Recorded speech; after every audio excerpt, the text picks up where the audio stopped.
노숙인 급식 봉사 현장. 카메라 플래시가 터지는 가운데 성공한 부사장 한도윤은 기계적으로 국을 퍼담고 있었다. 더럽게 왜 이렇게 사냐? 속으로는 혀를 차며 가식적인 미소를 지었다. 그때 낡은 우비를 입은 여자가 그릇을 내밀었다. 순간 여자가 고개를 들었다. 야위고 주름진 얼굴. 하지만 그 눈빛은 서연, 쨍그랑. 국자가 바닥에 떨어지는 소리가 쉼터 안에 울려 퍼졌다. 10년 전 버린 아내. 텅 빈 눈으로 도윤을 바라보고 있었다. 도윤의 귀에는 아무 소리도 들리지 않았다. 오직 서연의 텅 빈 눈빛만이 그를 뚫고 있었다. 오늘 사연 시작하기 전에 무료 버튼인 구독과 좋아요 부탁드립니다. 알림 설정도 해두시면 새로운 영상이 올라올 때마다 가장 먼저 만나보실 수 있습니다. 서울 강남의 타워 팰리스 58층, 거대한 유리창 너머로 한강이 내려다 보였습니다. 한도윤은 이탈리아산 가죽 의자에 앉아 도시를 굽어보고 있었어요. 58세, 대한건설 부사장. 그의 책상 위에는 경제지 표지에 실린 자신의 얼굴이 있었죠. 성공한 기업인 한도윤의 경영 철학이라는 제목이 선명했습니다. 사무실 문이 열리며 정미라가 들어왔어요. 샤넬 정장을 입은 그녀는 언제나처럼 완벽했습니다. 45세, 도윤의 두 번째 아내이자 회장 비서 출신이었죠. 당신 회장님 30분 후에 오신대요. 재개발 프로젝트 보고 준비 다 됐죠?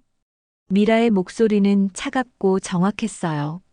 도윤은 서류를 넘기며 퉁명스럽게 대꾸했습니다. 당연하지. 이번 건 놓치면 바보야. 4천억짜리 프로젝트인데. 그렇죠. 이것만 따내면 회장 자리는 당신 겁니다. 미라가 차갑게 웃으며 말했어요. 도윤도 비슷한 표정을 지었습니다. 이 두 사람에게 결혼은 사랑이 아니라 계약이었어요. 서로의 성공을 위한 동맹이었죠. 쓸데없는 소리 집어치우고 자료나 다시 확인해. 실수 하나도 용납 안 돼. 알아요. 그러니까 당신도 정신 똑바로 차려요. 쓸데없는 생각하지 말고요. 미라가 날카롭게 쏘아붙였습니다. 도윤은 코웃음을 쳤어요. 쓸데없는 생각? 내가 농담하지 마. 난 앞만 보는 사람이야. 그래야죠. 과거 같은 거 생각하면 시간 낭비예요. 미라가 서류 뭉치를 책상에 던지듯 놓고 나갔습니다. 도윤은 홀로 남아 프레젠테이션 자료를 점검했어요. 숫자, 그래프, 수익률. 이것들만이 도윤의 세계였습니다. 전화기가 울렸어요. 도윤은 짜증스럽게 수화기를 집어들었습니다. 뭔데? 바쁘다고. 아버지. 목소리가 들렸습니다. 아들 한지호였어요. 28살 탐사보도 기자로 일하고 있었죠. 하지만 부자는 거의 남남처럼 지냈습니다. 용건만 말해. 시간 없어. 도윤의 목소리는 얼음장처럼 차갑고 날카로웠어요. 지호는 잠시 뜸을 들이다가 조심스럽게 물었습니다. 어머니, 소식 아세요? 어머니, 윤서연을 뜻하는 거였죠. 도윤의 얼굴이 일그러졌어요. 그 여자 애기는 내 앞에서 꺼내지도 마. 10년 전에 끝난 거야. 하지만 제 어머니인데요. 닥쳐. 그런 쓸데없는 일로 내 시간 낭비하지 말라고. 넌 내 아들이면 성공이나 해. 그 여자처럼 밑바닥에서 기어다니지 말고. 도윤이 독하게 내뱉고는 전화를 끊어버렸습니다. 수화기를 내려놓으며 혀를 찼어요. 서연. 그 이름만 들어도 불쾌했습니다. 도윤에게 서연은 자신의 성공을 방해했던 걸림돌일 뿐이었어요. 10년 전 서연은 도윤의 발목을 잡았습니다. 회사가 위기에 처했을 때 그녀의 멍청한 실수가 터졌죠. 도윤은 망설이지 않았어요. 회사를 택했고 서연을 잘라냈습니다. 마치 썩은 가지를 치듯 깔끔하게요. 바보 같은 여자. 돈도 없으면서 착한 척이나 하고 살던 것. 도윤이 중얼거리며 서류를 집어들었습니다. 서영 같은 인간은 성공할 수 없었어요. 가난하면서 감상해졌고 돈보다 가족이 중요하다는 헛소리나 짓거리던 여자였죠. 도윤은 그런 사고방식을 혐오했습니다. 회의가 끝나고 저녁이 되었어요. 도윤은 펜트하우스로 돌아왔습니다. 200평짜리 아파트는 인테리어 잡지에 나올 법한 곳이었죠. 미라는 거실 소파에서 태블릿으로 주식 차트를 보고 있었어요. 당신 내일 노숙인 급식 봉사 가는 거 잊지 마세요. 미라가 말했습니다. 도윤은 와인을 따르며 인상을 구겼어요. 그런 쓸데없는 짓을 왜 내가 해야 돼? 시간 낭비야. 언론 플레이 필요하다니까요. 사진 몇 장 찍으면 끝이에요. 따뜻한 이미지 만들어야 회장 자리 가까워지죠. 미라의 말은 언제나 현실적이었습니다. 도윤도 그걸 알았어요. 성공하려면 이미지 관리가 필수였으니까요. 저런 인간들 보기만 해도 역겹다고. 왜 노력 안 하고 저렇게 사는지 이해가 안 돼. 그러게요. 하지만 당신이 그들을 돕는 척해야 주가도 오르고 회사 이미지도 좋아져요. 참아요. 도윤은 와인을 단숨에 들이켰습니다. 밤이 깊어갔어요. 도윤은 발코니로 나가 야경을 바라봤습니다. 서울 시내가 불빛으로 반짝이고 있었죠. 화려하고 아름다웠어요. 이게 성공이지. 이게 권력이야. 도윤은 만족스럽게 웃었습니다. 자신은 정상에 올랐어요. 밑바닥에서 기어다니던 시절은 이제 기억도 나지 않았습니다. 아니, 기억하고 싶지 않았죠. 다음 날 아침 도윤은 검은 정장을 입고 현관을 나섰어요. 오늘은 홍보팀에서 주선한 봉사활동이 있었습니다. 노숙인 급식 봉사. 도윤에게는 그저 언론 플레이용 이벤트였죠.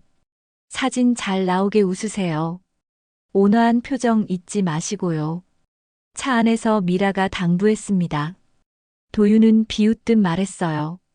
연기는 내가 더 잘하지. 걱정 마.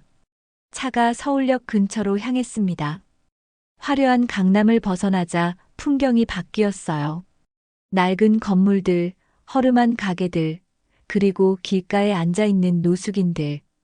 도윤은 역겹다는 표정으로 창밖을 바라봤습니다. 저런 것들이랑 같은 공기를 마셔야 하다니. 정말 짜증나네. 참아요. 1시간만 버티면 돼요.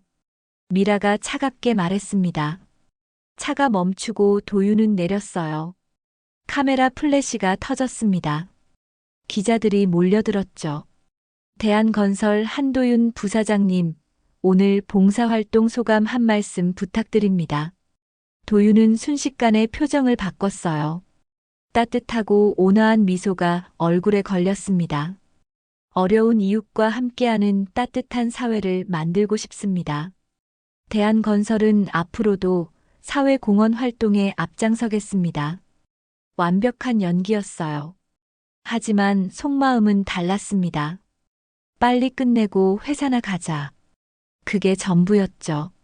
쉼터 안으로 들어서자 김이 모락모락 나는 국소치 보였습니다. 홍보팀 직원이 앞치마를 건넸어요. 도윤은 앞치마를 두르고 국을 퍼담는 자리에 섰습니다. 카메라가 계속 셔터를 눌렀죠. 부사장님, 좀 더 환하게 웃어주세요. 사진사가 주문했습니다. 도윤은 억지로 미소를 지었어요. 속으론 욕이 나왔지만 표정만은 완벽했습니다. 노숙인들이 줄을 서서 다가왔습니다. 도윤은 기계적으로 국을 떠서 그릇에 담았어요. 1명, 2명, 3명. 얼굴도 제대로 보지 않았습니다. 냄새가 역겨웠어요. 감사합니다. 고맙습니다. 노숙인들이 고개를 숙이며 인사했지만 도윤은 속으로 혀를 찼습니다. 더럽게 왜 이렇게 사냐? 얼굴엔 미소를 띤 채로요. 그때였어요. 낡은 우비를 입은 여자가 그릇을 내밀었습니다. 도윤은 무심코 국을 떠담으려다가 순간 멈칫했어요. 왜인지 모를 위화감이 들었습니다. 여자가 고개를 들었어요. 야위고 주름진 얼굴. 하지만 그 눈빛은 어딘가 익숙했습니다. 도윤의 손이 미세하게 떨렸어요. 서연.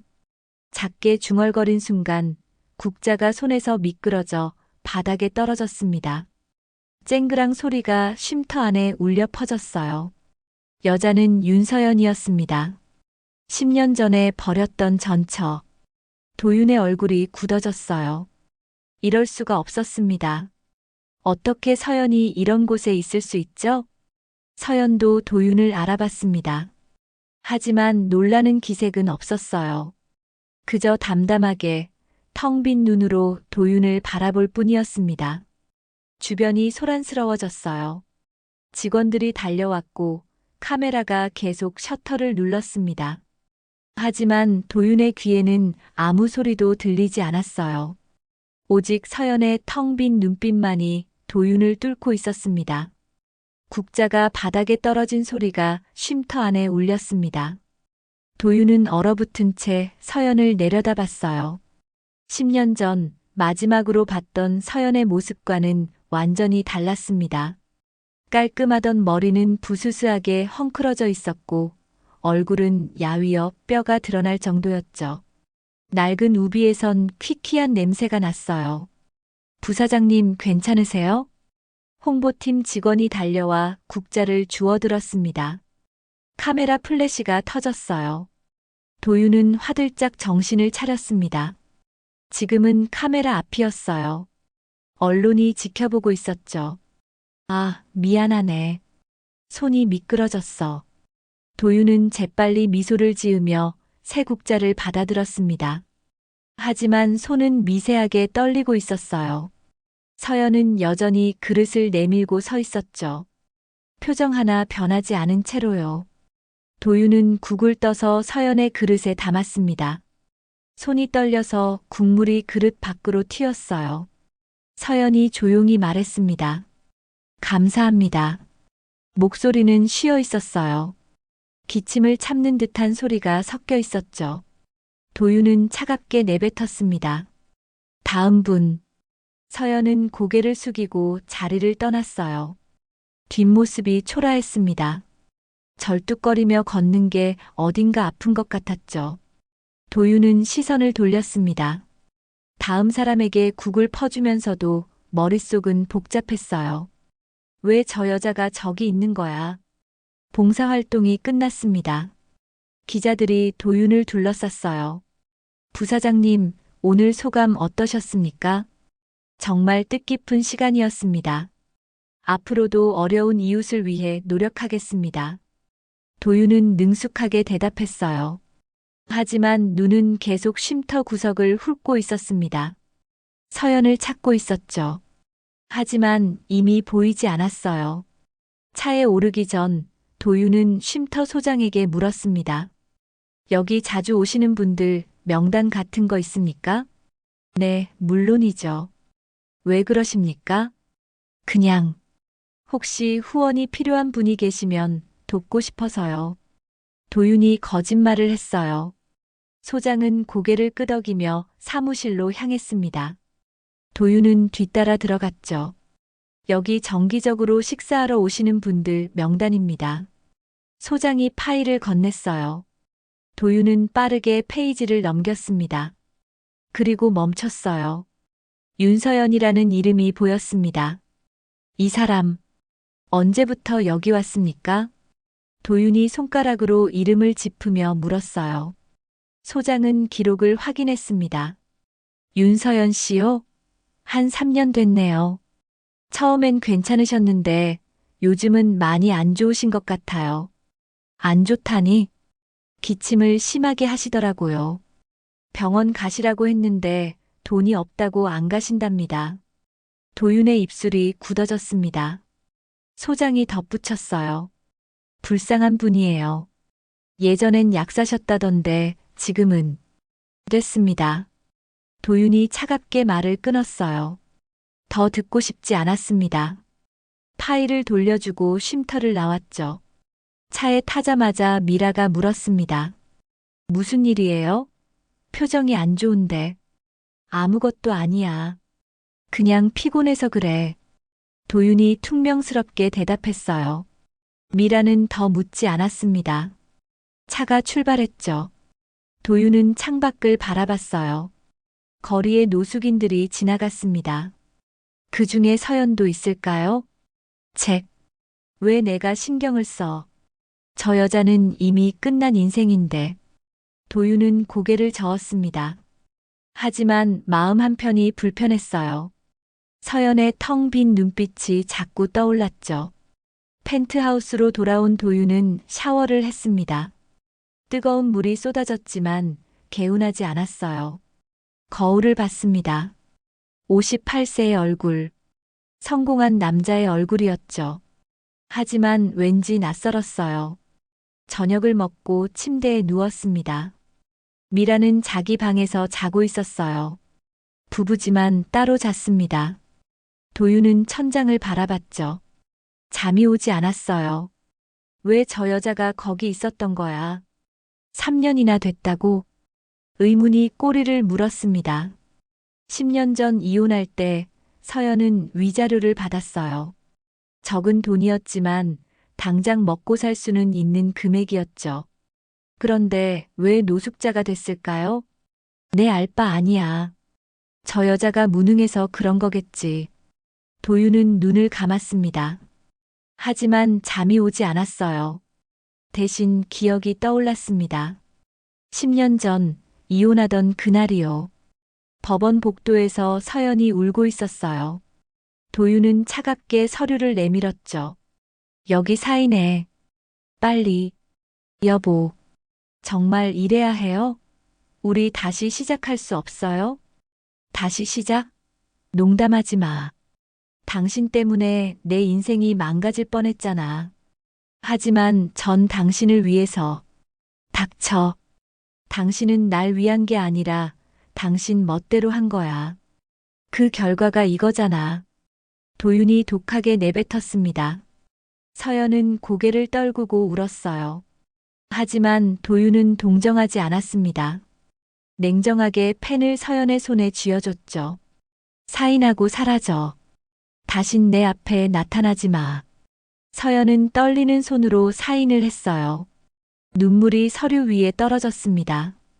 도윤은 서류를 집어들고 돌아섰죠. 뒤도 돌아보지 않았어요. 침대에 누워있던 도윤이 벌떡 일어났습니다. 가슴이 답답했어요. 물을 마시러 부엌으로 갔습니다. 찬물을 마셨지만 답답함은 가시지 않았죠. 왜 이러는 거야? 끝난 일인데. 도윤은 혀를 찼습니다. 하지만 서연의 모습이 자꾸 떠올랐어요. 야윈 얼굴, 낡은 우비, 그리고 텅 빈 눈빛. 살아있지만 살아있지 않은 것 같은 눈이었습니다. 새벽이 되어서야 도윤은 잠들었어요. 하지만 악몽을 꿨습니다. 꿈속에서 서연이 나타났죠. 병원 복도에서 무릎 꿇고 애원하던 서연이었어요. 제발요, 여보. 지호를 살려주세요. 돈이 필요해요.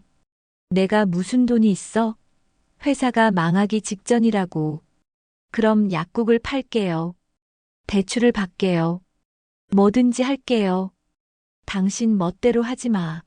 그런 식으로 날 곤란하게 만들지 말라고. 도윤이 소리쳤습니다. 서연은 울면서 복도 바닥에 주저앉았어요. 그리고 중얼거렸죠. 그럼 전 어떻게 해요? 우리 지호는 어떻게 해요? 꿈에서 깬 도윤은 식은땀을 흘리고 있었습니다. 심장이 빠르게 뛰고 있었어요. 시계를 봤습니다. 새벽 4시였죠. 도윤은 침대에서 일어나 발코니로 나갔어요. 차가운 새벽 공기가 얼굴을 때렸습니다. 멀리 한강이 보였어요. 도윤은 난간을 꽉 쥐었습니다. 왜 저 여자가 노숙자가 됐을까? 3년이나 그렇게 살았다고? 의문은 계속됐습니다. 하지만 도윤은 고개를 저었어요. 내 알 바 아니야. 저 여자 인생은 저 여자가 책임져야지. 차갑게 중얼거렸지만 가슴 한편은 여전히 불편했습니다. 서연의 텅 빈 눈빛이 도윤을 따라다녔어요. 동이 트기 시작했습니다. 도윤은 발코니에 서서 해가 뜨는 걸 봤어요. 새로운 하루가 시작됐지만 도윤의 마음은 어제보다 더 무거웠습니다. 며칠이 지났습니다. 도윤은 회사에서 일을 했지만 집중이 되지 않았어요. 서류를 보다가도 멍하니 창밖을 바라보곤 했습니다. 서연의 모습이 자꾸 떠올랐죠. 야윈 얼굴, 기침 소리, 텅 빈 눈빛. 이상하네. 왜 자꾸 신경이 쓰이는 거야? 도윤이 혀를 찼습니다. 짜증이 났어요. 끝난 일인데, 잊어버린 사람인데, 왜 계속 생각나는지 이해할 수 없었습니다. 회의 시간이었어요. 임원들이 모여 앉았습니다. 하지만 도윤은 발표 내용이 귀에 들어오지 않았어요. 머릿속은 온통 서연 생각뿐이었죠. 부사장님, 어떻게 생각하십니까? 회장이 물었습니다. 도윤은 화들짝 정신을 차렸어요. 아, 네. 좋은 방안이라고 생각합니다. 얼버무렸지만 회장의 표정이 굳었습니다. 방금 제가 문제점을 지적했는데요. 아, 죄송합니다. 다시 한번 설명해 주시겠습니까? 도윤이 당황하며 말했어요. 회의실 분위기가 싸늘해졌습니다. 회장은 불쾌한 표정으로 회의를 마쳤죠. 회의가 끝나고 미라가 다가왔습니다. 당신 요즘 왜 그래요? 집중을 못 하잖아요. 아무것도 아니야. 그냥 피곤해서. 피곤해서? 회장님 앞에서 실수하면 끝이에요. 정신 차려요. 미라가 날카롭게 쏘아붙이고 돌아섰어요. 도윤은 책상에 앉아 머리를 감싸 쥐었습니다. 머릿속이 복잡했어요. 왜 저 여자가 노숙자가 됐을까? 3년이나 그렇게 살았다는 게 말이 돼? 의문은 계속 커졌습니다. 도윤은 결국 결심했어요. 직접 확인하기로요. 쉼터에 가서 물어보면 되는 거였습니다. 그날 저녁 도윤은 회사를 일찍 나왔어요. 기사에게 말했습니다. 서울역 쪽으로 가게. 네. 거기는 왜요? 묻지 말고 가. 도윤이 퉁명스럽게 말했어요. 차는 서울역 근처 노숙자 쉼터로 향했습니다. 도윤은 선글라스를 썼어요. 사람들에게 알려지고 싶지 않았습니다. 쉼터 앞에 도착했습니다. 도윤은 차에서 내려 주위를 둘러봤어요. 저녁 식사 시간이라 노숙인들이 줄을 서 있었습니다. 그 중에 서연도 있을까요? 도윤은 시선을 돌렸어요. 보고 싶지 않았습니다. 쉼터 사무실로 들어갔습니다. 박상태 소장이 책상에 앉아 서류를 정리하고 있었어요. 60세 정도 되어 보이는 남자였습니다. 안녕하십니까? 며칠 전에 봉사 왔던 대한건설 한도윤입니다. 도윤이 명함을 내밀었어요. 박상태는 고개를 들어 도윤을 봤습니다. 눈빛이 날카로웠어요. 아, 부사장님. 무슨 일로 오셨습니까? 저번에 봉사하면서 한 분이 눈에 띄더라고요. 개인적으로 후원하고 싶어서요. 거짓말이었습니다. 박상태는 의자를 권했어요. 누구 말씀이십니까? 윤서연이라는 분인데요. 도윤이 이름을 말하자 박상태의 표정이 미묘하게 변했습니다. 뭔가 아는 듯한 눈빛이었어요. 윤서연 씨요. 혹시 부사장님이랑 아는 사이십니까? 아니요. 그냥 우연히 봤을 뿐입니다.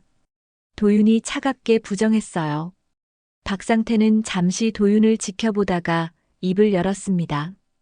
윤서연 씨는 지금 상태가 안 좋습니다. 안 좋다는 게 무슨 뜻입니까? 폐암 말기예요. 병원에서 6개월이라고 했답니다. 도윤의 얼굴이 굳어졌어요. 폐암 말기. 6개월. 그 말이 머릿속에서 맴돌았습니다. 그럴 리가. 10년 전엔 멀쩡했는데 도윤이 무의식적으로 중얼거렸어요. 박상태가 날카롭게 물었습니다. 10년 전을 어떻게 아십니까?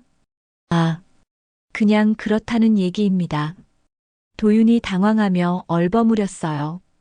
박상태는 의미심장한 눈으로 도윤을 바라봤습니다. 부사장님, 솔직하게 말씀하시죠. 윤서연 씨랑 무슨 관계십니까? 관계 없다니까요. 도윤이 짜증스럽게 말했습니다. 하지만 박상태는 물러서지 않았어요. 전 예전에 경찰이었습니다. 10년 전 윤서연 씨 사건을 담당했었죠. 도윤의 심장이 덜컥 내려앉았어요. 사건. 그 단어가 가슴을 찔렀습니다. 무슨 사건 말입니까?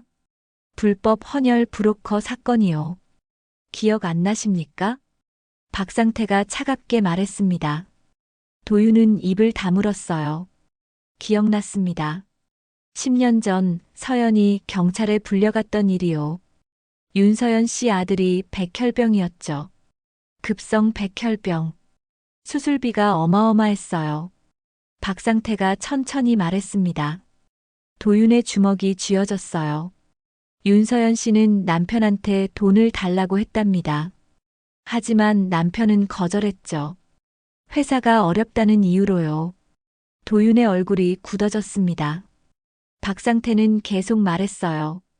그래서 윤서연 씨는 혼자 약국을 담보로 대출을 받았어요. 2천만 원이었죠. 하지만 부족했습니다.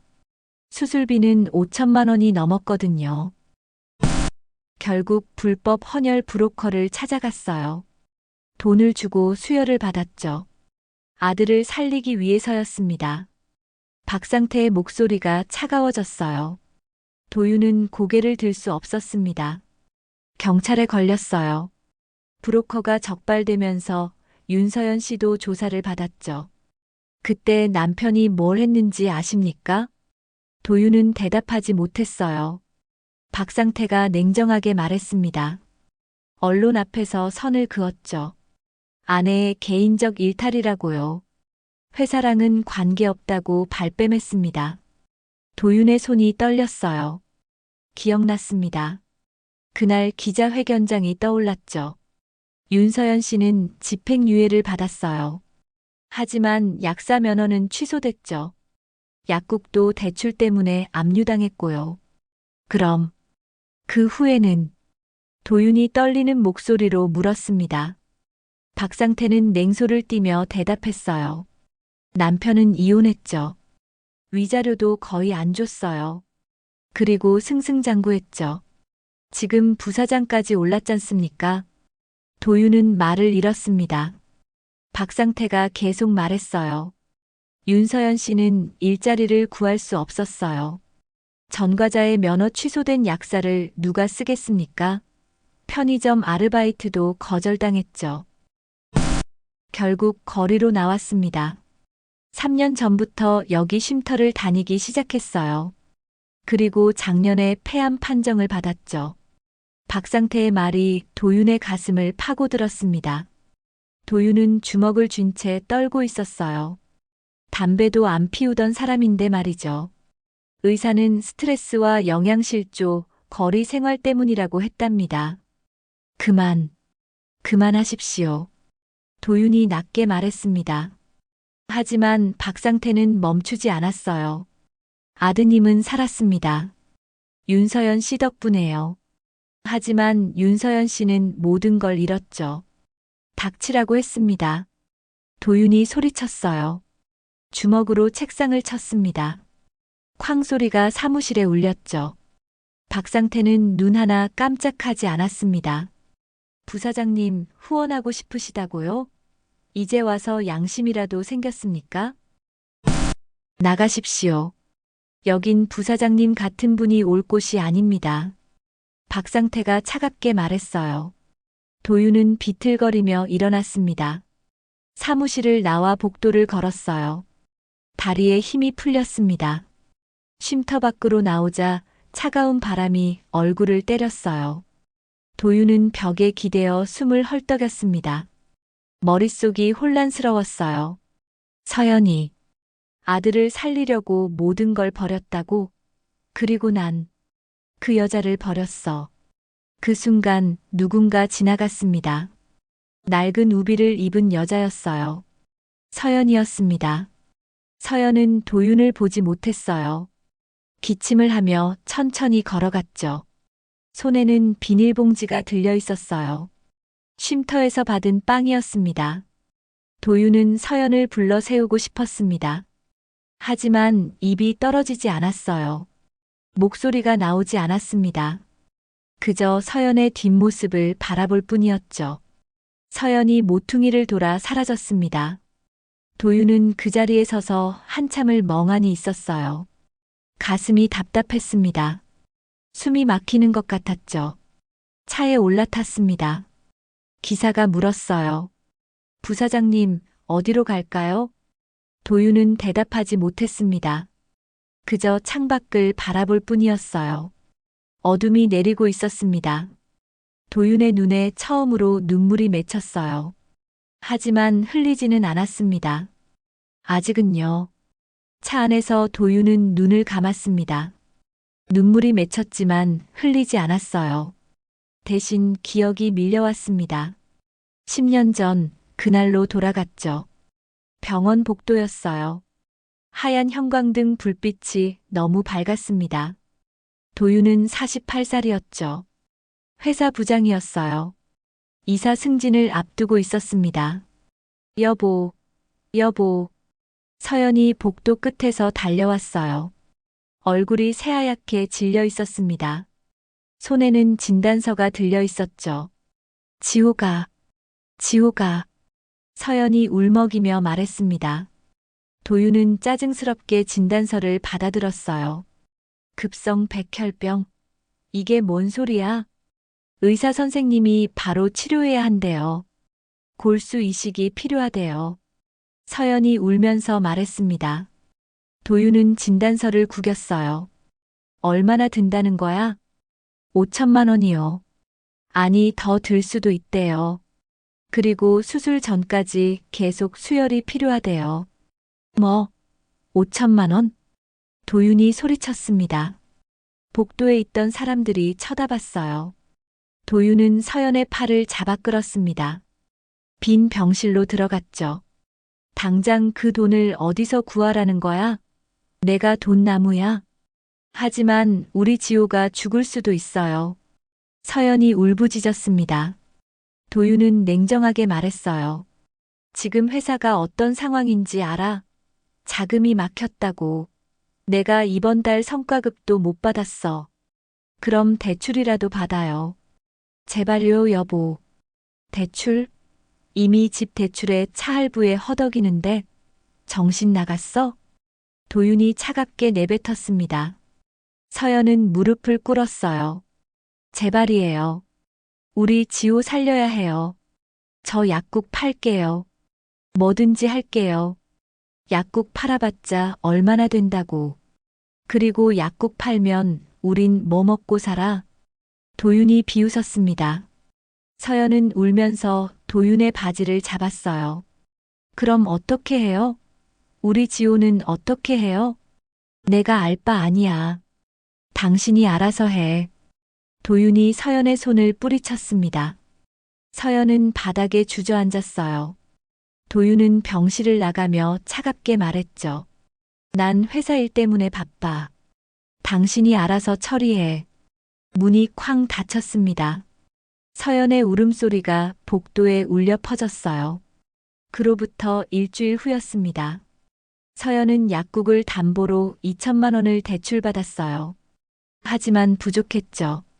수술비는 5천만 원이 넘었고 수술 전까지 매주 수혈이 필요했습니다. 여보, 3천만 원만 더 빌려줘요.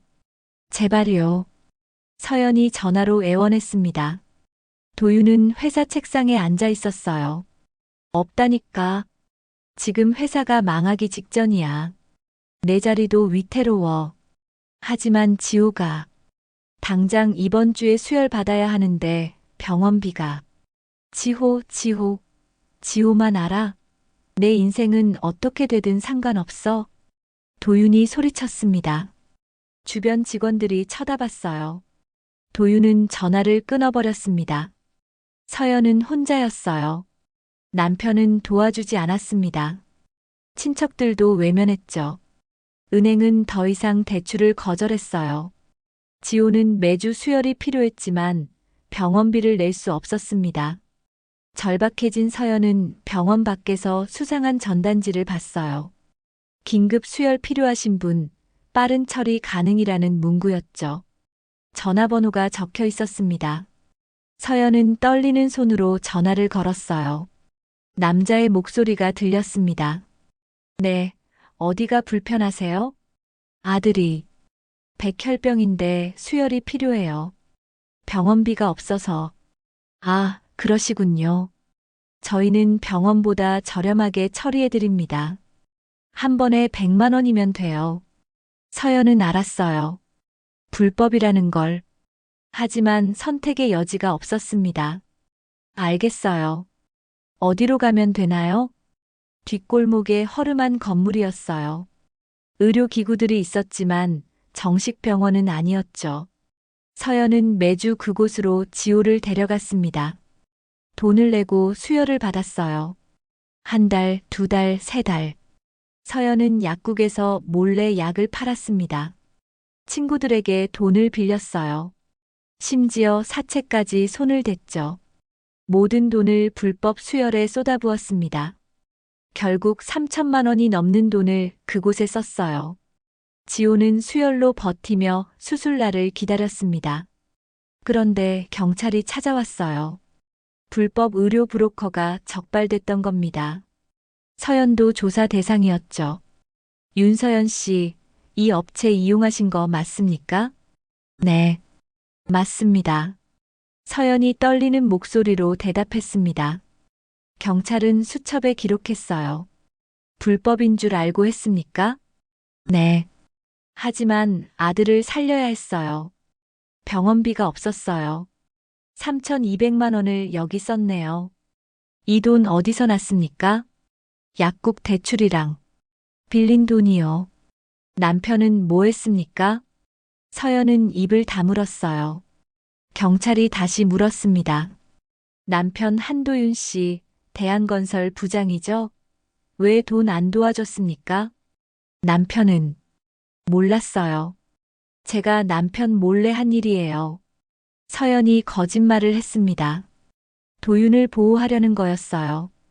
경찰은 의심스러운 눈으로 서연을 봤지만 더 묻지 않았습니다. 사건이 언론에 보도됐어요. 대한건설 부장의 아내가 불법 의료 브로커를 이용했다는 기사가 났죠. 회사는 발칵 뒤집혔습니다. 한 부장, 당장 해명하시오.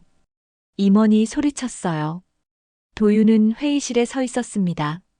식은땀이 흘렀죠. 죄송합니다. 아내가 제 몰래 한 일입니다. 몰래? 남편이 어떻게 몰라요? 회사 이미지가 얼마나 추락했는지 알아? 정말 몰랐습니다. 저도 충격입니다. 도윤이 거짓말을 했어요. 사실 알고 있었습니다. 서연이 도움을 요청했었죠. 하지만 도윤은 외면했어요. 기자회견 열어. 당장 해명해. 이사 승진은 물 건너갔어. 임원이 차갑게 말했습니다. 도윤의 얼굴이 굳어졌어요. 다음 날 기자회견장이었습니다. 플래시가 터졌어요. 도윤은 단상에 섰습니다. 이번 일은 전적으로 제 아내의 개인적 일탈입니다. 저는 전혀 관여하지 않았으며 회사와도 무관합니다. 기자들이 질문을 쏟아냈어요. 아내분이 도움을 요청하지 않았습니까? 아들이 백혈병인데 남편이 몰랐다는 게 말이 됩니까? 도윤은 차갑게 대답했습니다. 저는 회사 일로 바빴습니다. 가정일은 아내에게 맡겼죠. 아내가 제 몰래 그런 불법 행위를 한 것에 대해 유감스럽게 생각합니다. 카메라 플래시가 계속 터졌어요. 도윤은 고개를 숙였습니다. 하지만 표정엔 감정이 없었죠. 그날 밤 도윤은 집으로 돌아왔습니다. 서연이 거실 소파에 앉아 있었어요. 텔레비전에서 도윤의 기자회견이 나오고 있었죠. 당신, 어떻게 그럴 수 있어요? 서연이 떨리는 목소리로 물었습니다. 도윤은 넥타이를 풀며 차갑게 말했어요. 어떻게 하긴. 내 자리 지키려면 당연한 거 아니야? 하지만 전 당신 아내예요. 아내. 내 인생 망치는 아내. 이혼하자. 도윤이 서류 봉투를 던졌습니다. 서연의 발 앞에 떨어졌어요. 이혼 서류였습니다. 여보, 제발. 사인해. 위자료는 500만 원 줄게. 그걸로 알아서 살아. 우리 지호는요? 당신 아들이에요. 지호는 당신이 키워. 난 양육비 안 줘. 당신이 알아서 해. 도윤이 냉정하게 말했습니다. 서연은 무릎을 꿇고 울었어요. 하지만 도윤은 돌아서서 방으로 들어갔죠. 일주일 후 법원이었습니다. 서연은 이혼 서류에 사인했어요. 손이 떨렸습니다. 도윤은 옆에 서서 무표정하게 지켜봤죠. 이제 남남이야. 다신 내 앞에 나타나지 마. 도윤이 차갑게 말하고 돌아섰습니다. 서연은 복도에 주저앉아 울었어요. 도윤은 뒤도 돌아보지 않고 걸어 나갔습니다. 차 안에서 도윤은 눈을 떴습니다. 기억에서 깨어났어요. 눈에 눈물이 가득했습니다. 하지만 여전히 흘리지 않았어요. 부사장님 괜찮으십니까? 기사가 걱정스럽게 물었습니다. 도윤은 고개를 저었어요. 집으로 가게. 차가 출발했습니다. 도윤은 창밖을 바라봤어요. 어둠 속에 자신의 얼굴이 비쳤습니다. 낯선 얼굴이었어요. 펜트하우스로 돌아온 도윤은 샤워를 했습니다. 뜨거운 물이 쏟아졌지만 개운하지 않았어요. 거울을 봤습니다. 58세의 얼굴. 성공한 남자의 얼굴이었죠. 하지만 왠지 낯설었어요. 미라는 이미 잠들어 있었습니다.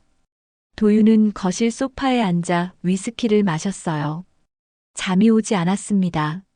머릿속엔 서연의 모습만 맴돌았죠. 새벽 2시 전화벨이 울렸습니다.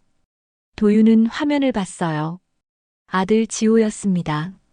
이 시간에 웬 전화일까요? 뭐야, 새벽에. 도윤이 퉁명스럽게 받았습니다. 지호의 목소리가 떨리고 있었어요. 아버지, 어머니 봤어요. 도윤의 손이 멈췄습니다. 심장이 쿵 내려앉았어요. 무슨 소리야? 노숙자 쉼터에서요. 제가 취재하러 갔다가 어머니를 봤어요. 지호의 목소리가 높아졌습니다. 도윤은 입술을 깨물었어요. 그래서 내가 알 바 아니야. 알 바 아니라고요? 어머니가 왜 거기 계신지 아세요? 닥쳐. 끊는다. 도윤이 전화를 끊으려는 순간 지호가 소리쳤습니다. 아버지가 어머니를 버렸잖아요. 10년 전에. 도윤의 손이 멈췄어요. 지호는 계속 말했습니다. 저 때문에 어머니가 불법 의료 브로커 쓰셨던 거 알아요? 아버지가 돈 안 줘서요. 그만해. 왜요? 사실이잖아요. 아버지는 저를 살리지 않았어요. 어머니 혼자 모든 걸 짊어지셨어요. 지호의 목소리가 떨렸습니다. 울먹이는 소리였어요. 그리고 지금 어머니는 폐암 말기래요. 6개월밖에 못 산대요. 도윤은 말을 잃었습니다. 숨이 막혔어요. 아버지, 어머니 한 번이라도 찾아가 봤어요? 10년 동안 단 한 번이라도? 이혼하고 위자료 500만 원 주고 끝이었죠? 그게 아버지가 할 일의 전부였어요? 지호가 분노를 터뜨렸습니다. 도윤은 주먹을 쥐었어요. 손톱이 손바닥을 파고들었습니다. 지호야, 너는 몰라. 그때 상황이. 뭘 몰라요?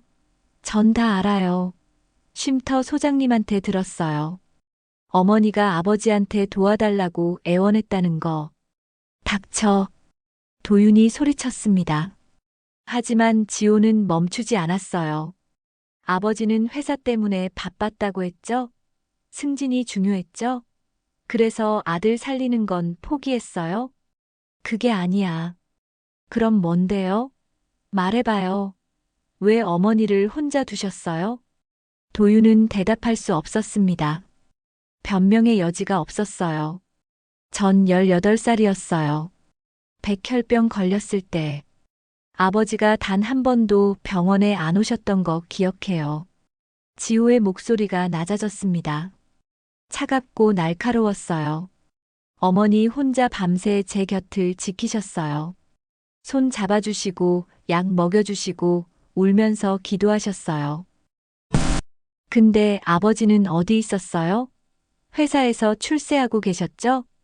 지호의 말이 도윤의 가슴을 찔렀습니다. 도윤은 소파에 주저앉았어요. 지호야, 미안하다. 미안하다고요? 지금 와서 미안하다고 하면 뭐가 달라져요? 어머니는 지금 거리에서 죽어가고 있어요. 약도 못 드시고 밥도 제대로 못 드시고. 그런데 아버지는 펜트하우스에서 위스키나 마시고 계시네요. 지호가 비웃었습니다. 도윤은 아무 말도 못했어요.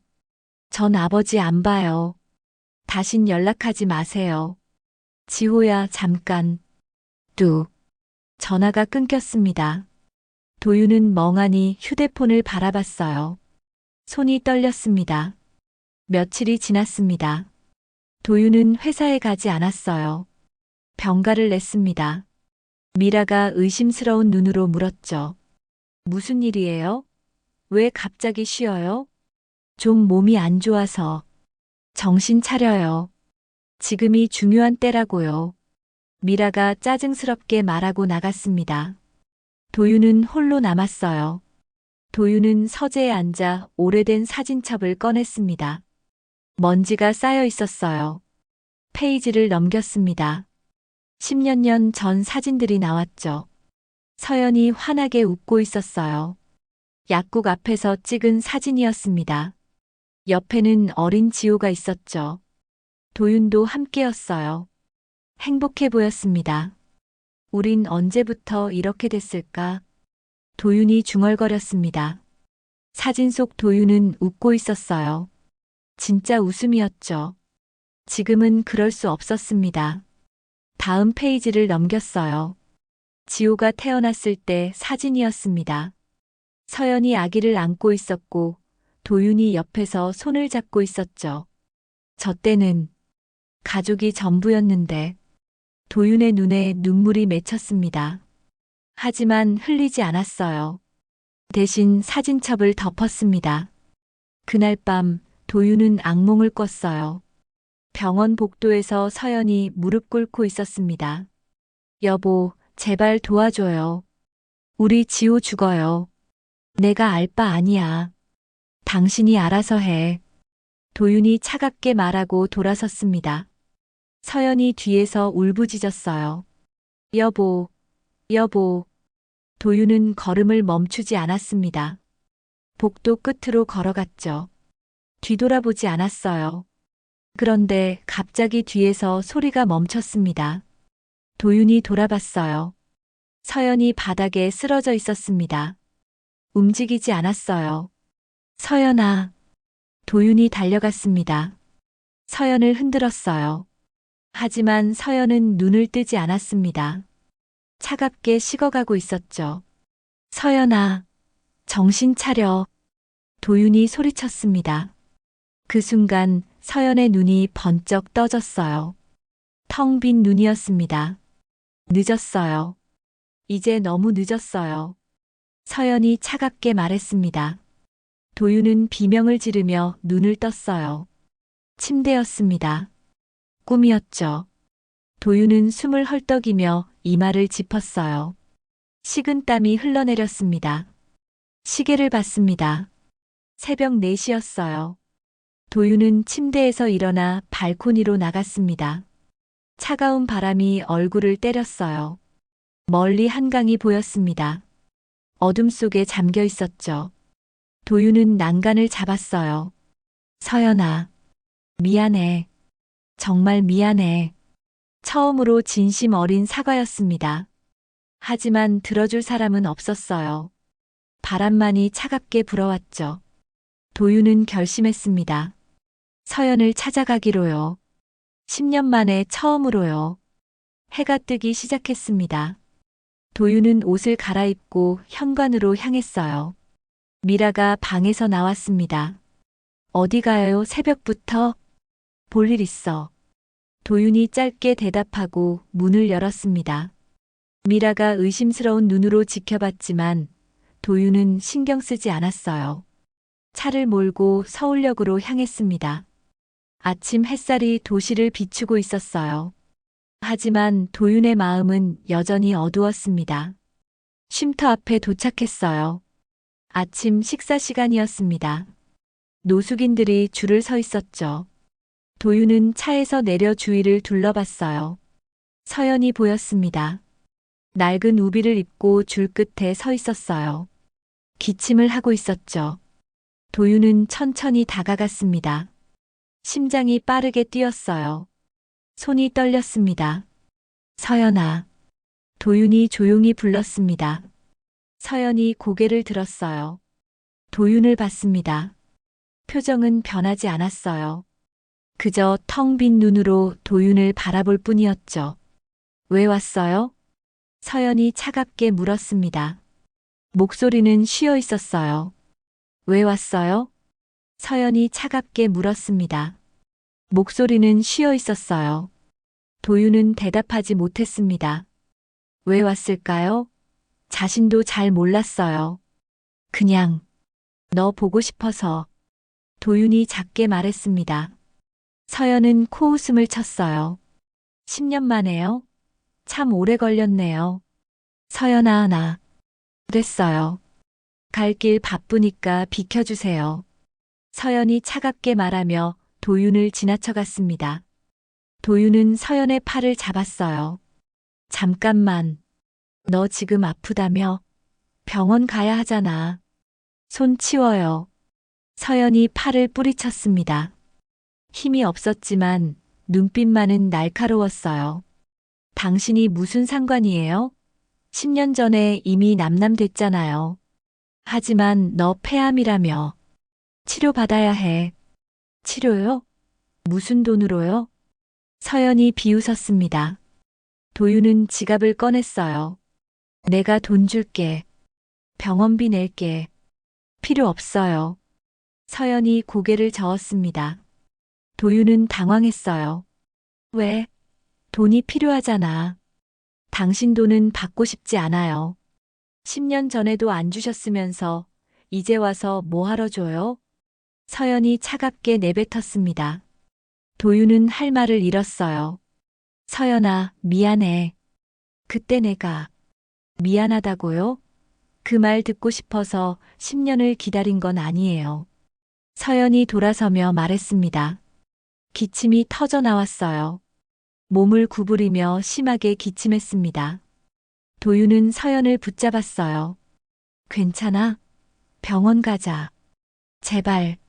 손 치우라고요. 서연이 소리쳤습니다. 주변 사람들이 쳐다봤어요. 서연은 기침을 참으며 도윤을 밀쳤습니다. 당신 때문에 내가 이렇게 됐어요. 그런데 이제 와서 걱정하는 척하지 마세요. 서연아. 지호는 잘 크고 있죠? 당신이 데려간 아들. 잘 키우고 계시나요? 서연의 목소리가 떨렸습니다. 도윤은 가슴이 찢어지는 것 같았어요. 서연아, 지호는 그랬어요. 듣고 싶지 않아요.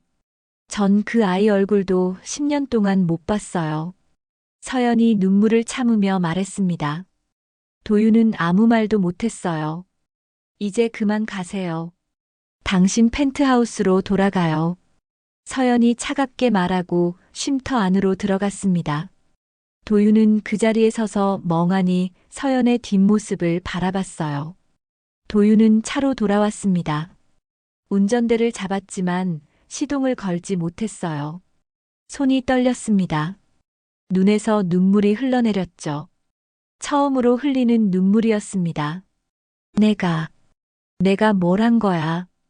도윤이 중얼거렸습니다. 서연의 차가운 눈빛이 떠올랐어요.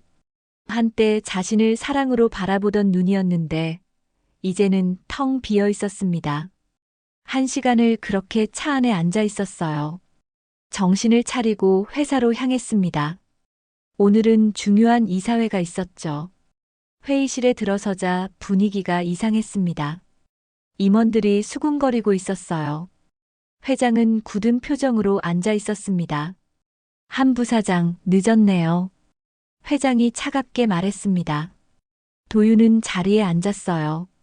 죄송합니다. 요즘 정신이 없으신 것 같은데 무슨 일이라도. 회장의 목소리에 날이 서 있었습니다. 도윤은 고개를 저었어요. 아닙니다. 그럼 이거는 뭡니까? 회장이 서류를 던졌습니다. 도윤의 앞에 떨어졌어요. 재개발 프로젝트 서류였습니다. 이번 재개발 건 경쟁사한테 넘어갔어요. 네. 도윤이 놀라며 서류를 집어들었습니다. 불가능했어요. 이번 프로젝트는 거의 확정이었는데요. 어떻게 된 겁니까? 그걸 내가 물어야죠. 부사장이 제대로 관리를 안 해서 이렇게 됐잖아요. 회장이 책상을 쳤습니다. 도윤은 말을 잃었어요. 변명 없습니까? 죄송합니다. 제가 확인하겠습니다. 도윤이 고개를 숙였습니다. 회장은 차갑게 말했어요. 다음 주까지 해결책 가져오세요. 못하면 책임지셔야 합니다. 회의가 끝났습니다. 도윤은 사무실로 돌아왔어요. 책상에 앉아 머리를 감싸 쥐었습니다. 뭔가 잘못되고 있었어요. 문이 열리며 미라가 들어왔습니다. 평소와 달리 차가운 표정이었어요. 들었어요? 프로젝트 날아갔다며요. 그게 어떻게 된 건지 모르겠어. 도윤이 힘없이 말했습니다. 미라는 비웃었어요. 모르긴요. 당신이 정신 못 차려서 그런 거죠. 무슨 소리야? 요즘 당신 이상해요. 집중 못하고 멍하니 있고. 회장님도 눈치챘어요. 미라가 차갑게 말했습니다. 도윤은 미라를 봤어요. 뭔가 이상했습니다. 당신, 뭔가 알고 있어? 몰라요. 전 그냥 당신이 정신 차리길 바랄 뿐이에요. 미라가 돌아서며 나갔습니다. 도윤은 의심스러운 눈으로 미라의 뒷모습을 봤어요. 뭔가 숨기고 있는 것 같았습니다. 저녁이 되었습니다. 도윤은 펜트하우스로 돌아왔어요. 미라는 자기 방에 있었습니다. 도윤은 서재로 갔죠. 책상 서랍을 열었습니다. 그 안에 낡은 명찰이 있었어요. 윤서연 약사. 도윤은 명찰을 꺼내 들었습니다. 서연아, 내가 잘못했어. 정말 잘못했어. 도윤이 중얼거렸습니다. 눈에서 눈물이 흘러내렸어요. 이번엔 참지 않았습니다. 그냥 흘러내리도록 뒀죠. 전화벨이 울렸습니다. 모르는 번호였어요. 도윤은 받았습니다. 여보세요? 한도윤 부사장님이십니까? 노숙자 쉼터 박상태입니다. 박상태였습니다. 도윤은 긴장했어요. 무슨 일이십니까? 윤서연 씨 말인데요. 오늘 쓰러지셨어요. 도윤의 심장이 멈췄습니다. 뭐라고요? 지금 응급실에 계십니다. 병원비가 없어서. 혹시 부사장님이 어느 병원입니까? 도윤이 소리쳤습니다. 박상태가 병원 이름을 말했어요.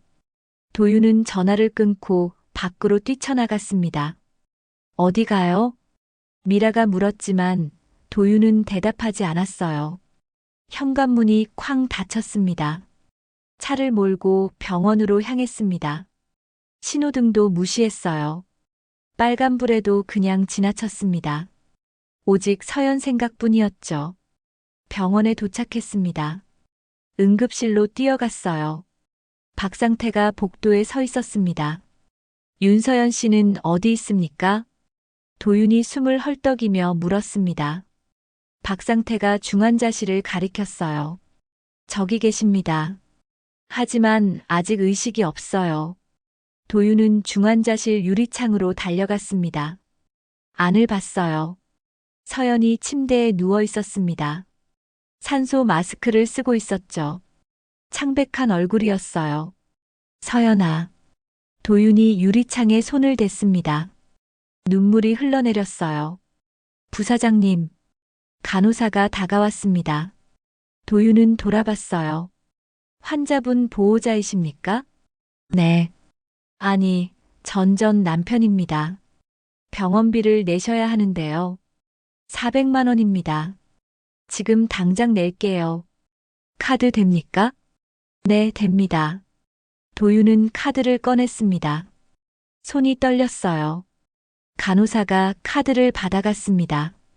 도윤은 다시 유리창 앞에 섰습니다. 서연을 바라봤어요. 10년 전 건강하던 서연의 모습이 떠올랐습니다. 지금은 너무 달라져 있었어요. 내가 당신을 이렇게 만들었어. 도윤이 중얼거렸습니다. 주먹을 쥐었어요. 손톱이 손바닥을 파고들었습니다. 박상태가 옆으로 다가왔습니다. 부사장님, 이제라도 윤서연 씨를 도와주실 건가요? 도윤은 고개를 끄덕였어요. 네. 뭐든지 하겠습니다. 늦지 않았으면 좋겠네요. 박상태가 의미심장하게 말하고 돌아섰습니다. 도윤은 유리창에 이마를 기댔어요. 눈물이 계속 흘러내렸습니다. 복도 저편에서 누군가 다가오고 있었어요. 지호였습니다. 아들이 달려왔죠. 어머니. 지호가 유리창 앞에 섰습니다. 서연을 봤어요. 얼굴이 일그러졌습니다. 그때 지호가 도윤을 봤어요. 눈빛이 차갑게 변했습니다. 아버지. 지호의 목소리는 낮고 냉정했습니다. 도윤은 아들을 봤어요. 10년을 키운 아들이었지만 지금 지호의 눈엔 증오가 가득했습니다. 지호야. 알았어요. 다 알았어요. 어머니가 왜 이렇게 됐는지. 지호가 떨리는 목소리로 말했습니다. 도윤은 입을 다물었어요. 아버지가 어머니를 버렸죠. 제가 아플 때, 어머니가 도와달라고 했을 때, 지호야, 그건 변명하지 마세요. 전 다 들었어요. 쉼터 소장님한테. 지호가 눈물을 참으며 말했습니다. 변명하지 마세요. 전 다 들었어요. 쉼터 소장님한테. 지호가 눈물을 참으며 말했습니다. 도윤은 아무 말도 못했어요. 제가 18살 때 백혈병 걸렸을 때 아버지는 어디 있었어요? 지호야. 회사에 있었죠? 승진하느라 바빴죠? 어머니가 혼자서 저를 살렸어요. 지호의 목소리가 높아졌습니다. 복도에 있던 사람들이 쳐다봤어요. 그리고 이혼하면서 아버지는 절 데려갔죠. 어머니한테서 저를 떼어놨어요. 그건 너를 잘 키우기 위해서. 거짓말하지 마세요. 지호가 소리쳤습니다. 도윤은 뒤로 물러섰어요. 아버지는 어머니를 벌주고 싶었던 거잖아요. 회사 이미지에 먹칠한 아내를 용서할 수 없었던 거죠. 지호의 말이 정확했습니다. 도윤은 부정할 수 없었어요. 저는 10년 동안 어머니를 그리워했어요. 밤마다 울었어요. 왜 엄마가 날 버렸냐고. 지호야, 미안하다. 근데 진실은 달랐어요. 어머니가 절 버린 게 아니었어요. 아버지가 어머니를 버린 거였죠. 지호가 눈물을 흘리며 말했습니다. 도윤도 눈물이 났어요. 정말 미안하다. 아빠가 잘못했어. 이제 와서 미안하다고 하면 뭐가 달라져요? 어머니는 10년 동안 거리에서 살았어요. 지호가 울부짖었습니다. 박상태가 다가와 지호의 어깨를 잡았어요. 진정하세요. 여긴 병원입니다. 지호는 고개를 떨궜습니다. 어깨가 들썩였어요. 도윤은 다가가려 했지만 지호가 손을 뿌리쳤습니다. 저리 가요. 아버지 얼굴도 보기 싫어요. 지호야. 전 어머니만 있으면 돼요. 아버지는 필요 없어요. 지호가 차갑게 말하고 중환자실 문 앞에 앉았습니다. 도윤은 그 자리에 서서 아들을 바라봤어요. 가슴이 찢어지는 것 같았습니다. 휴대폰이 울렸어요. 미라였습니다. 도윤은 받지 않았어요. 계속 울렸지만 무시했습니다. 세 번째 전화가 왔을 때 받았어요. 뭐야? 당신 지금 어디예요? 회장님이 찾으세요. 바빠. 나중에 가겠어. 바쁘긴요. 지금 회사가 난리예요. 당신 비리 기사 났어요. 도윤은 얼어붙었습니다. 뭐라고? 인터넷에 기사 떴어요. 10년 전 당신 전처 사건 다 나왔어요. 도윤의 손이 떨렸습니다. 미라가 차갑게 말했어요. 회사 이미지 최악이에요. 주가도 떨어지고 있고요. 당장 회사 와요. 전화가 끊겼습니다. 도윤은 휴대폰을 봤어요. 포털 사이트를 켰습니다. 실시간 검색어 1위에 자신의 이름이 있었어요. 대한건설 한도윤 부사장, 10년 전 아내 버리고 승승장구. 기사를 클릭했습니다. 내용이 자세했어요.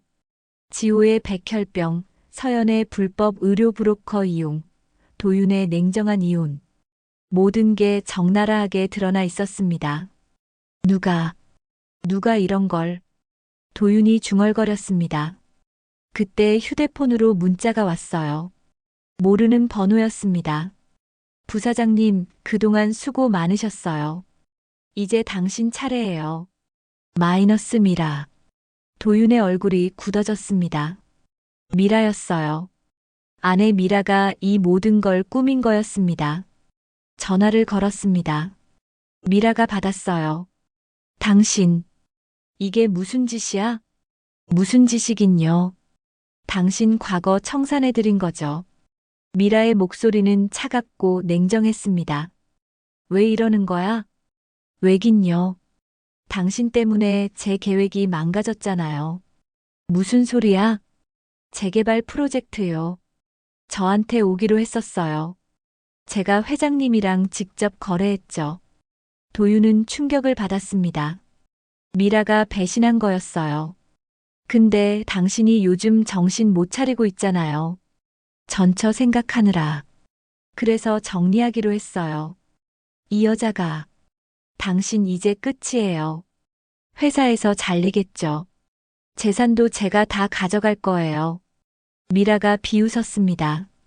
도윤은 주먹을 쥐었어요. 이혼 서류 보냈어요. 사인하세요. 안 그러면 당신 비리 더 파헤칠 거예요. 전화가 끊겼습니다. 도윤은 휴대폰을 던지고 싶었어요. 하지만 참았습니다. 대신 벽에 주저앉았어요. 모든 게 무너지고 있었습니다. 회사, 아내, 명예. 10년간 쌓아 올린 모든 것이 한순간에 무너졌어요. 이게 다 내가 한 짓의 대가구나. 도윤이 중얼거렸습니다. 비참한 웃음이 나왔어요. 박상태가 다가왔습니다. 부사장님 괜찮으십니까? 괜찮을 리가 있나요? 다 망했어요. 도윤이 힘없이 말했습니다. 박상태는 도윤 옆에 앉았어요. 10년 전 윤서연 씨 사건 조사할 때 알았어요. 당신이 비겁한 사람이라는 걸.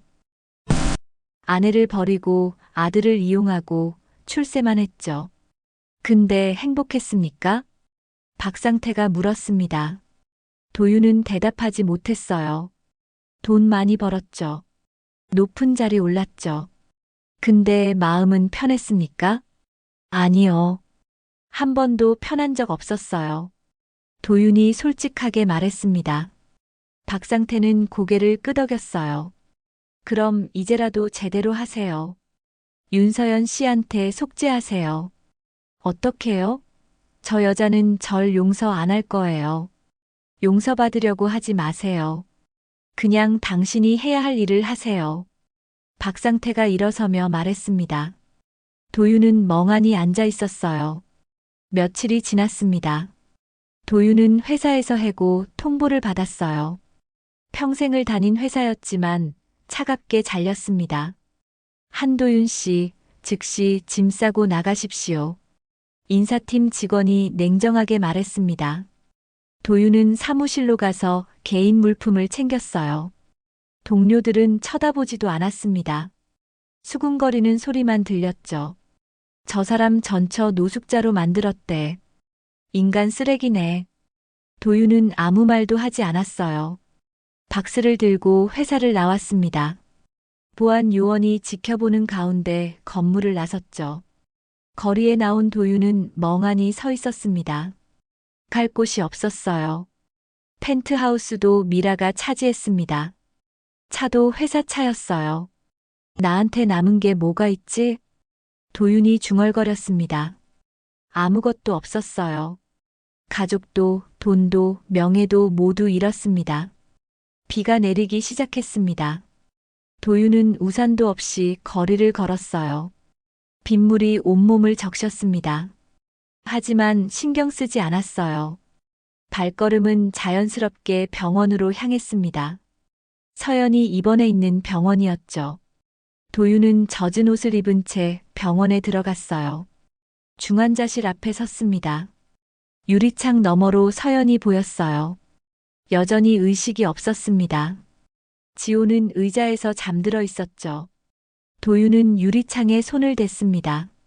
서연아, 미안해. 정말 미안해.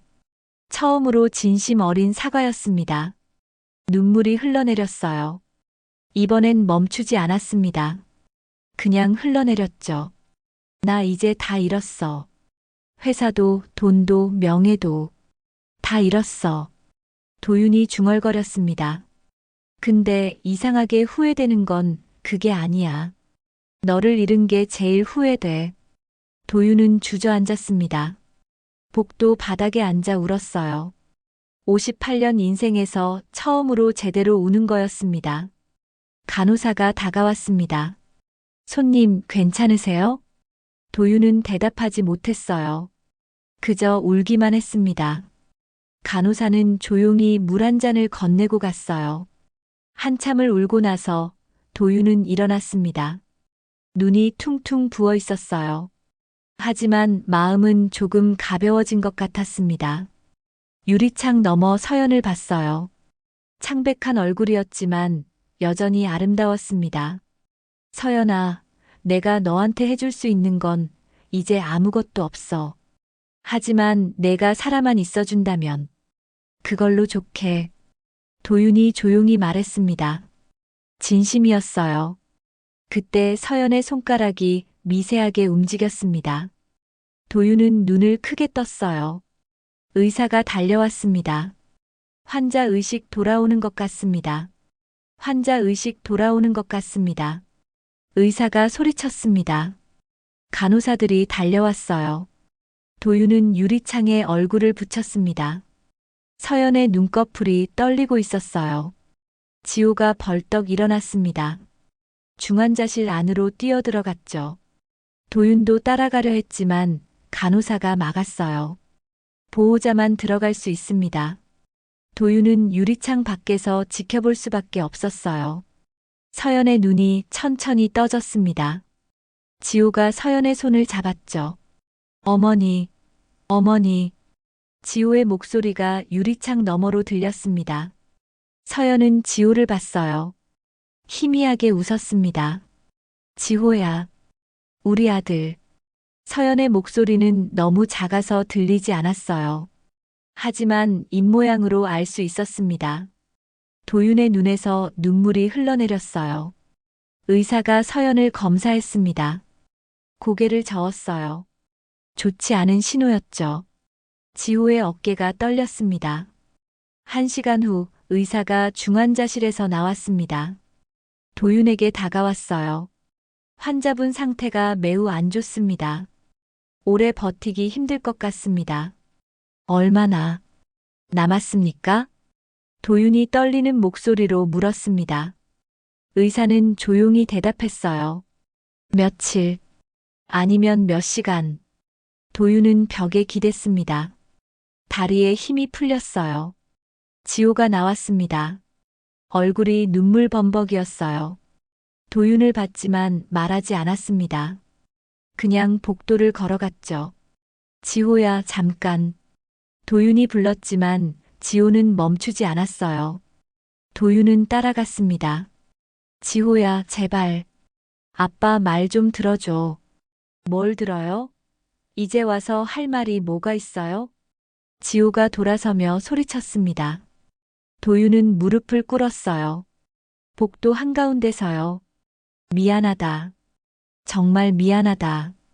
아빠가 잘못했어. 일어나요. 창피하게. 아빠는 비겁한 인간이었어. 너희 엄마를 버리고 너를 이용했어. 다 아빠 잘못이야. 도윤이 고개를 숙이며 말했습니다. 주변 사람들이 쳐다봤지만 신경 쓰지 않았어요. 이제 어떻게 하고 싶으세요? 지호가 차가운 목소리로 물었습니다. 도윤은 고개를 들었어요. 엄마 곁에 있고 싶어. 마지막까지. 자격 있다고 생각해요? 없어. 하지만 제발 기회를 줘. 도윤이 애원했습니다. 지호는 한참을 도윤을 바라봤어요. 그리고 조용히 말했습니다. 어머니한테 물어보세요. 어머니가 허락하면 들어가세요. 지호가 돌아서서 중환자실로 들어갔습니다. 도윤은 일어나 유리창 앞에 섰어요. 지호가 서연에게 뭔가 말하고 있었습니다. 서연은 고개를 돌려 유리창 밖을 봤어요. 도윤과 눈이 마주쳤습니다. 서연은 천천히 고개를 끄덕였어요. 허락이었습니다. 도윤은 중환자실로 들어갔습니다. 소독약 냄새가 코를 찔렀어요. 서연의 침대로 다가갔습니다. 서연아. 도윤이 작게 불렀습니다. 서연은 도윤을 봤어요. 표정은 평온했습니다. 왜 왔어요? 서연의 목소리는 가늘었어요. 도윤은 침대 옆에 무릎 꿇고 앉았습니다. 미안해. 정말 미안해. 용서해줘. 용서요. 그게 중요해요? 서연이 희미하게 웃었습니다. 도윤은 서연의 손을 잡았어요. 너무 차가웠습니다. 내가 이렇게 될 줄 몰랐어. 정말 몰랐어.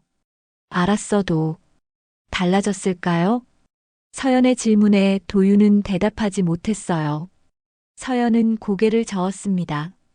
거짓말하지 마요. 당신은 안 변했을 거예요. 서연아. 하지만 괜찮아요. 전 후회 안 해요. 서연이 말했습니다. 도윤은 놀랐어요. 지호를 살렸잖아요. 그걸로 됐어요.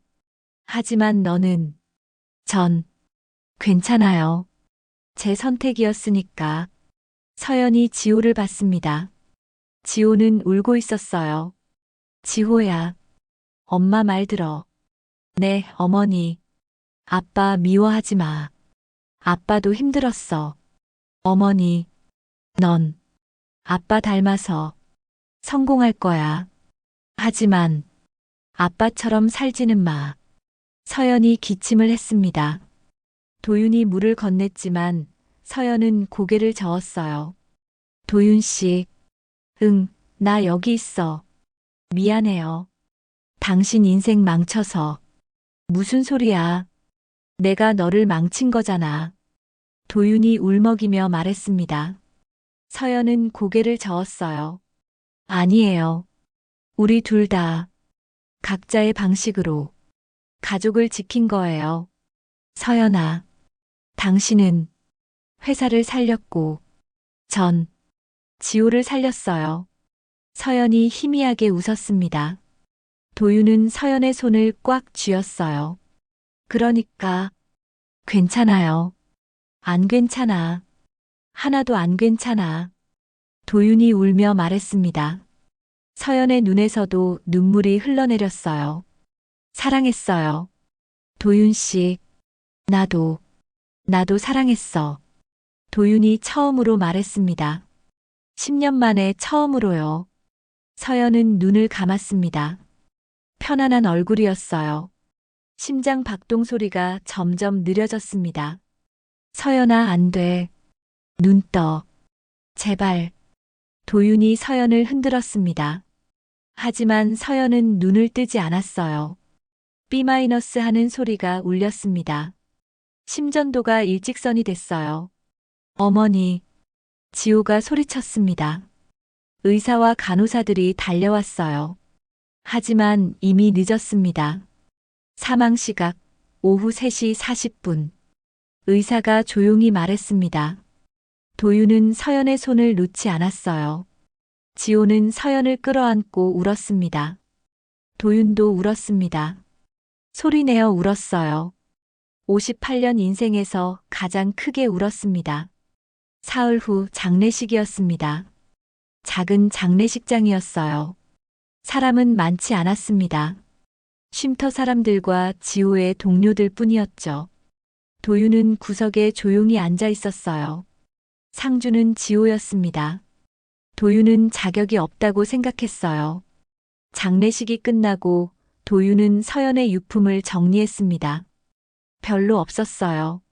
낡은 옷 몇 벌과 손때 묻은 노트 하나뿐이었죠. 노트를 펼쳤습니다. 서연의 손글씨가 빼곡히 적혀 있었어요. 도윤은 읽기 시작했습니다. 도윤 씨, 이 글을 읽고 계시다면 전 이미 떠났겠죠. 괜찮아요. 전 준비됐어요. 10년 전 당신이 회사를 살렸다면 난 지호를 살렸어요. 그러니 우리 둘 다 각자의 방식으로 가족을 지킨 거죠. 당신을 미워하지 않아요. 한때는 미워했지만 이제는 아니에요. 우린 그냥 서로 다른 사람이었을 뿐이에요. 지호를 잘 부탁해요. 아빠가 필요할 거예요. 아빠처럼 성공하되 아빠처럼 외롭지 않게 해주세요. 도윤 씨, 다음 생에서 만나면 좀 더 잘해봐요. 그때는 좀 더 행복하게. 노트를 덮었습니다. 도윤은 바닥에 주저앉아 울었어요. 한참을 울고 나서 도윤은 일어났습니다. 6개월이 지났습니다. 봄이 왔어요. 노숙자 쉼터 앞, 도윤은 앞치마를 두르고 국을 퍼담고 있었습니다. 자원봉사자였어요. 매일 아침 나와서 일했습니다. 감사합니다. 천천히 드세요. 도윤이 온화하게 웃으며 말했습니다. 예전과는 다른 표정이었어요. 진심 어린 미소였습니다. 도윤 씨, 오늘도 수고하셨어요. 박상태가 다가왔습니다. 도윤은 고개를 숙였어요. 아닙니다. 제가 해야 할 일이에요. 많이 변하셨네요. 서연이 가르쳐 줬어요. 늦었지만요. 도윤이 씁쓸하게 웃었습니다. 하늘을 봤어요. 파란 하늘이었습니다. 서연아, 보고 있어? 나 이제 조금 사람다워졌지? 도윤이 중얼거렸습니다. 바람이 불어왔어요. 따뜻한 봄바람이었습니다. 아버지. 뒤에서 목소리가 들렸습니다. 지호였어요. 도윤은 돌아봤습니다. 지호야. 오늘 어머니 기일이에요. 같이 가실래요? 지호가 처음으로 도윤을 초대했습니다. 도윤의 눈에 눈물이 맺혔어요. 그래도 될까? 어머니가 원하실 것 같아서요. 지호가 작게 웃었습니다. 도윤도 웃었어요. 고맙다, 아들. 둘은 함께 쉼터를 나섰습니다. 봄 햇살이 따뜻하게 내리쬐고 있었어요. 도윤의 손에는 서연의 낡은 약사 명찰이 들려 있었습니다. 서연아, 나 이제 제대로 살아볼게. 내 덕분에 배웠어. 늦었지만. 도윤이 하늘을 보며 말했습니다. 구름 사이로 햇살이 쏟아졌어요. 새로운 시작이었습니다. 오늘 사연 들어주셔서 감사합니다. 구독과 좋아요는 큰 힘이 됩니다.